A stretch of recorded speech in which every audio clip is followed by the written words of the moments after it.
The Old Testament appears to have two major sections. Well, we know it has two major sections. It has the 5 books of Moses, they call that.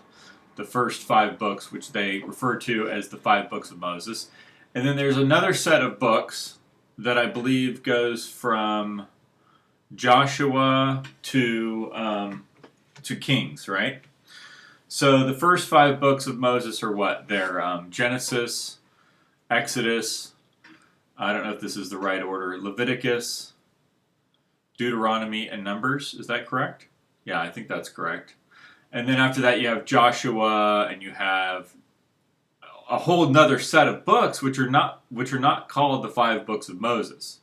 So what the assumption there is that there's two sets of books.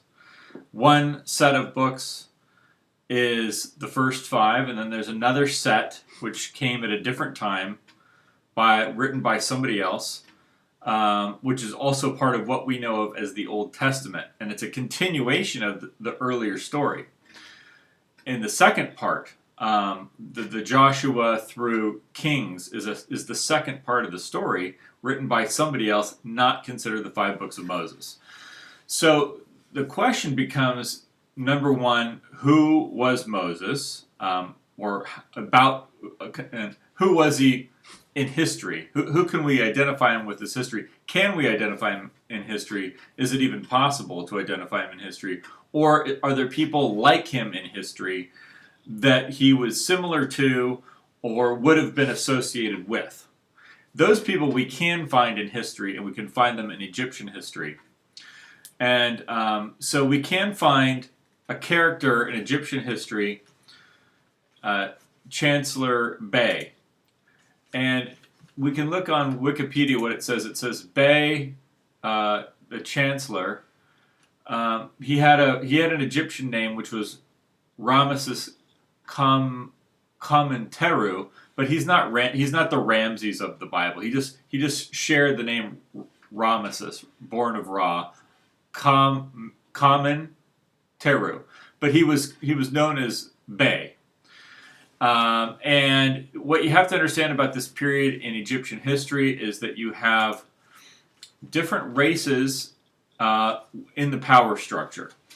You have the royal Egyptian line, and then you have this other race, which is this race that comes from Syria, Canaan, that territory had come down into Egypt, just like the story of the Bible suggests that happened. So now Chancellor Bey is referred to as a racial Hurrian, which at that time would have probably been a racial mixture of Amorite and Aryan people. And these aren't Aryans, Germans. These are not the Germans. The Germanic races did not start identifying with Aryan culture until the Greeks invaded with the Seleucid period, or maybe a little bit earlier in the Neo-Hittite period. It's kind of hard to say. But these are not Germans, just so you know. These are what we call Aryans. They were a Caucasian race that lived in the northern part that was Indo-European speaking, but they weren't the Germans. So that's what they were. And they merged with the Amorite races and adopted the Amorite culture and moved down into Egypt with these other Amorite, Syrian, Canaanite races, however you want to describe them. That's why the Romans referred to Jews in a later period as a motley collection of landless Assyrians. In other words, Assyria is that territory up there in the Fertile Crescent, and there's a collection of people, and they all kind of just become known as, the Jews at that time, or whatever, the Syrians. There's just a collection of races that have all kind of merged together in that territory. So now, Chancellor Bey is called a Hurrian born, which would have been Haran, which is from the Bible, the story of Jacob goes to Haran, and I believe Abraham goes to Haran, and Isaac goes to Haran. Everyone's going to Haran because that's where they came down from in the story. So they came from that territory and then down into Canaan and down into Egypt, right? So it follows that pattern. And so we have this character, Bay is his name, is known as Bay. And the interesting way that they describe him in Egyptian is he who made himself. He's known as an Irsu, which is basically like an atheist. He who made himself. It implies that he does not actually believe or follow the Egyptian gods, which is very typical of what we think of it when we think of the quote-unquote Hebrews, correct? They didn't follow the Egyptian gods.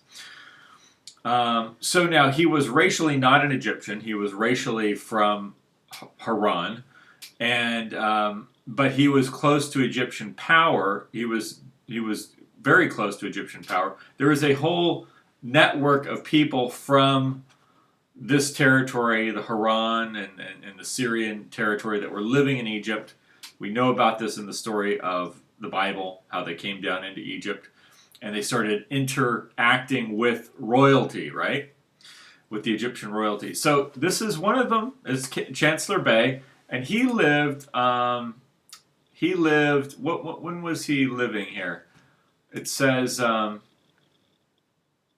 we have the date. Died 1192, which is quite a significant time, because if you figure the Bible was written. The Bible was clearly written right around the same time, shortly thereafter, or around that time, because the Philistines had taken part of Canaan, and you had Abraham living among the Philistines. So we know that the Bible was written shortly after this period of time, when the Philistines had a permanent control of part of Canaan. So now, what are these people using as their stories to write the 5 books of Moses?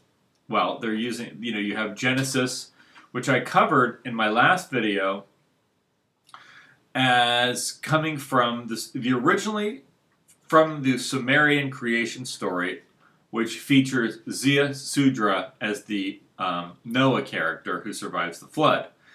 Now, in that story, the chief deity is, of course, Enlil, which is the storm god. The storm god is the chief god. The other gods are under his command in the Sumerian pantheon. In later pantheons of later people, they put Marduk in the place of Enlil as being this powerful figure. But in the original religion and the original story, Enlil is the power figure. And together with Enlil and Enki, let me just explain. The word En means God. The word Lil means wind, storm, okay? So the fact that Lil means storm and wind is also very important, because everyone starts calling God El later. El. And then after that, they start calling God Baal or Bel, depending on where you're at. So the El part is very important, and you have to understand the chief deity was Enlil, and then later it's El-Lil. But the Il part is the important part, because Enlil was the chief god, that word with the L in it becomes the name for God, period. And so now they're calling it El-Lil later. But originally it was Enlil, Enki, Anu. In other words, it's Ennu, Enki, Enlil. Means Anu is the god of the sky. Anki is the god of the deep, the water. Enlil is the god of the storm, of the wind. So Lil ultimately means wind and storm, and this is why ultimately Israel is that word El, the word God, refers originally to the storm god. And so we have to assume also that but later it's not, okay? Originally it referred to the storm. So El was a variation. El Lil is a variation because Lil was the chief deity, just like Zeus is the chief deity. Well, what do we later call God? Dios, which is Zeus. So Dios just means deity, Dios. This is Zeus, right? But it's not Zeus anymore. It just means, now it means Jesus, or it means God, or it means just God in general, the creator God. Well, that's what happened to the language. So the word El originates with Lil, actually, originates with Lil, which is the storm god. And this is the first god in Genesis, which you see appearing as the wind blowing across the water. And that's the story of the separation of the water. So it starts with the storm over the ocean. And this is the creator God, and this is the chief God. And when we look at the 5 books of Moses versus the story of Joshua and the falling, because there's 2 different religions in that Old Testament book, the 5 books, and then the following books of Joshua through Kings. There's actually 2 religions in there. The first God is follows the Sumerian and the Assyrian creation story quite closely. And you have to understand is that these books, in some form, made their way into Egypt and were in Egypt, and some of them were found in Egypt because these people went to Egypt. So, okay, so when you're reading Genesis, and it goes from God is blowing wind on the sea, and then he creates the lights, and then he creates the heavens and day and night, okay? It starts with the wind blowing across the sea. That is Enlil. Then together the gods in the original version, together the gods with Enki, who also is known as Ea, but what that means is Absu. Absu is the deep, is the water, and Absu means the home of Absu or temple of Absu, which is Enki's domain. The temple of Absu is where you go to worship Enki, and Enki is En, the god, Ki of the deep. I believe that's how it works. I'm not the world's biggest expert on this, but I think that's the right etymology. Although Absu is the deep, so why would Enki be the deep? I don't know. Enki, meaning the god of Ki, which apparently has to do with water. I think it's water. And then Absu refers to a special kind of water. I think that's how it works, which is the ocean. Is it the ocean? There's Tiamat and Absu. So Absu, I believe, is the fresh water. Okay, gotcha. So Enki, Absu, is the temple of Absu, which is the god is Enki. All right, so here's the thing. Enki in the story is the god which is constantly working with mankind to save him from the flood and other things. He's giving him advice on how to survive what the gods are planning to them. But the destruction of mankind is always being plotted in the original story by Enlil. So Enlil, who was part of the creation of man originally with Enki, later wants to destroy mankind, and Enki is there to save mankind, his creation. So that's the basic idea. So now there's 2 primary ways that mankind is attacked by the gods in the original story. One is through a flood caused by the wind and the storms. The second way is through disease. This is why it's interesting when you're reading the story of the Exodus of Moses, is that God first attacks the Egyptians with a disease, and then the Egyptians run away, and God separates the Red Sea so that they can walk through. This is all paralleling the original creation story. So you have the original creation story of the Sumerians, which is then written as the creation story of Genesis. And then once man is created, and you get into the story of Exodus, once again, we have more of this original creation myth coming out of Samaria, talking about God using, and this God, by the way, is Enlil, or also El-Lil. So we have the word El-Lil, we have the word Enlil. So however you want to say it, this is the God that is sending out the disease and the pestilence and the storm and the flood to kill in originally mankind in general, but in the Judean version, they're killing who? The enemies of the Jews, the enemies of the Hebrews, the enemies of the Israelites. So this is where the story changes from a story of an original story where God simply wants to wipe out human beings because they're too noisy or they're too irritating, and then you have a God that helps them called Enki, into a story about God attacking and destroying the enemies of God's people, the Israelites. So there's a switch in the story. And when we look at this character Bay, who's called an Irsu, which means he's born of himself, well, another word for that could be Moses. Now, I'm not saying that Bay was Moses. I'm saying that he was part of a group of people.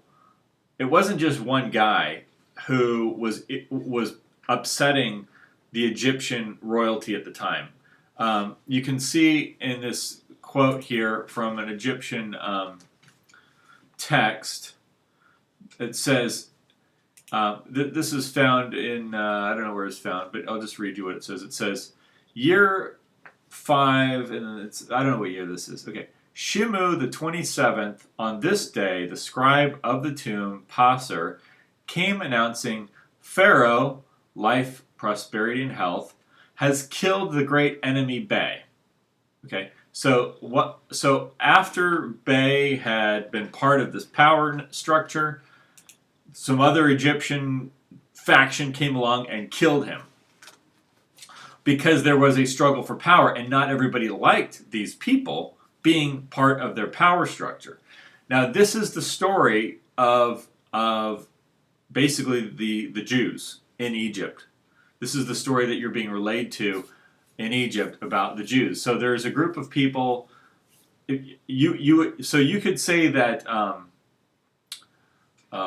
Chancellor Bay was one of these people. Now, racially, what was he? He was from Haran. So he's actually Hurrian by descent, and he's likely, if he is from Haran, at that time, area was Indo-European speaking. They had mixed with the culture of the Akkadians, so it was probably not very pure, and maybe he didn't speak Indo-European at all. Who knows? Because there's so much mixing going on in there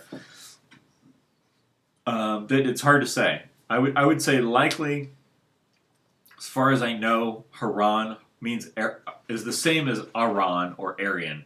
It's just got an H in front of it. So when you see the word Hurrian, that's actually Aryan or Harian or Haran or Iran or Iran, or it's the same word, and they're Indo-European speaking. So here we have Chancellor Bay, part of this group of people that were foreign and were not liked by the Egyptians because they're not racially part of the royal bloodline, and some people were very upset by that, thinking they shouldn't be close to power, and this was what was upsetting them. And he was, according to this record, eventually killed by this group of people that didn't want them around. Now, we have also, at some time, then you also have this Akhenaten figure who threatens, he's like a heretic who wants to do away with the Egyptian system and goes and builds this site in Tel Amarna, I believe it's called. He builds a temple in the desert. There they did find some of the records of the story.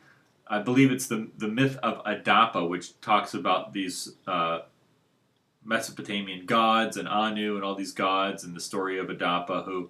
This story of Adapa is very similar in its storytelling to the story of the fruit of the tree of knowledge, and also the tree of immortality. This is where that story originates. It comes from this myth of Adapa, which was found down there in Egypt, and it's a Mesopotamian story. So there's a transfer of information going into Egypt, and there are some people that really don't like it, that are close to power. Yamos, who established the new kingdom, was one of those people. He purged the Hyksos from power and reestablished the Egyptian system. Now, the Hyksos were racially not Egyptian. They were part of this group that had come down from the Canaan territory, and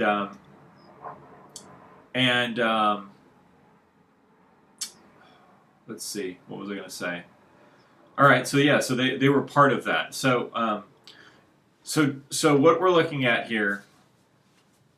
Oh, the other thing is so there's two stories, because when you look at the crossing of the Red Sea, when you look at the diseases that were spread on the Egyptians, okay, when you're looking at the original Sumerian story, what happens to the humans is they're attacked with disease, and it's ordered by Enlil to attack them with disease. Now, Enlil is not the god of disease. There's another god that gives them the disease, but it's directed by Enlil. He tells the other god to give them the diseases. Enlil causes the storms. He instructs the people who open up the floodgates and allow everything to be flooded. So Enlil is directing all that. And he is a storm god. He is the god of the wind, and he is the god of the storm.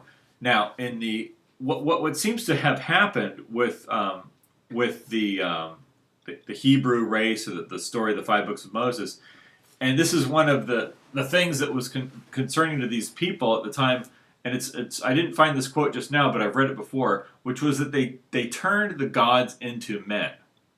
And that is what the Bible does. It turns the gods, it turns all these different gods of these other stories, and it makes them into stories about men. And that's what seems to have happened, and that's what seems to be the primary story of the genealogy from Adam and Eve through the rest of the Bible. Is it's a genealogy of men, where originally it was a genealogy of God. So they've gotten the Hebrew Israelites, Judeans, have gotten rid of all the gods, and they go with the Creator God, and they've turned all these gods into stories of the genealogy of man.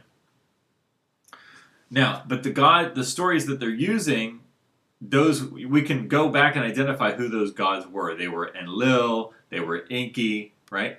Now, here's the thing: the first story of the 5 books of Moses is very different than the second. Because in the original story of the 5 books of Moses, when they're carrying the ark out into the desert, it doesn't seem to be following any kind of real. Well, there is some astrological symbolism used. You have the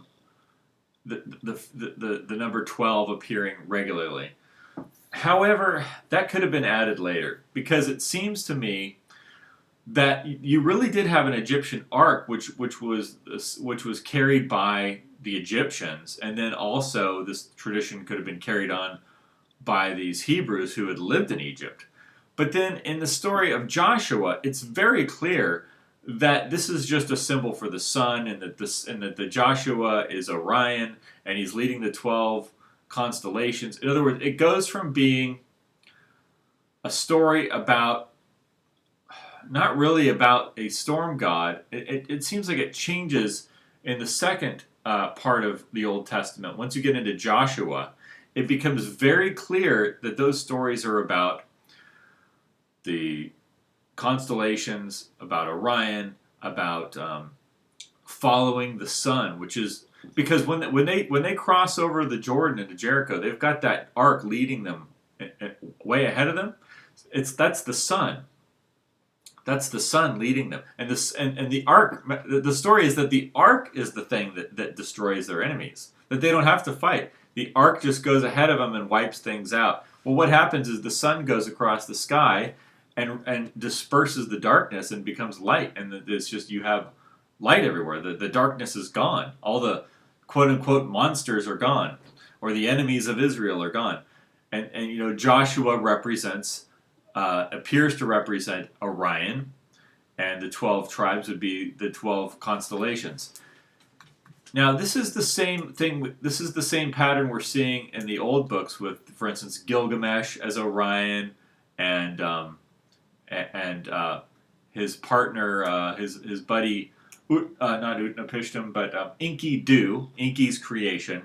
Enkidu is his partner, and if you look at Orion, he's got Canis Major, which is the dog constellation, right? So you have, but in the original story, you've got Gilgamesh and Enkidu. And now we have Orion and his dog. So Gilgamesh and Enkidu, and they're fighting the 12 constellations. Well, they're fighting Kingu, who's leading the 12. So they're fighting what appears to be Taurus and the other 12 constellations, which it even describes as the Scorpion Man and these different things, right? Well, those are the constellations.